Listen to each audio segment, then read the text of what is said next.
દેશમાં ટેકનોલોજીનો વ્યાપ વધારવા માટે દેશના વિકાસના પાયામાં જોવા મળતા માપદંડોમાં દરેક આધુનિક યંત્રની સુવિધા પહોંચાડવામાં આવી રહી છે, જેથી વિકસિત ભારતનું સપનું વર્ષ 2047 પૂરું થઈ શકે. પરંતુ તાજેતરમાં એક એવો અહેવાલ સામે આવ્યો છે જે આ સપનાનું પતન સાબિત થઈ શકે છે.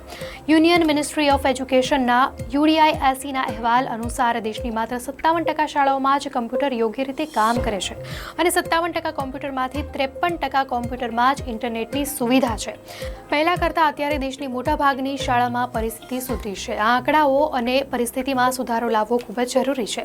તો દેશની 90%થી વધુ શાળાઓ વીજળી અને અલગ શૌચાલય જેવી સુવિધાઓથી પણ વંચિત છે. દેશમાં 53.9%માં ઇન્ટરનેટ સુવિધા છે, તેમાંથી 52.3% રેમ્પની સજ્જ છે, જેના દ્વારા વિકલાંગ વિદ્યાર્થીઓને સુવિધા મળે છે. તો ગયા વર્ષની સરખામણીમાં દેશમાં નોંધણીની સંખ્યામાં પણ મોટો ઘટાડો થયો છે.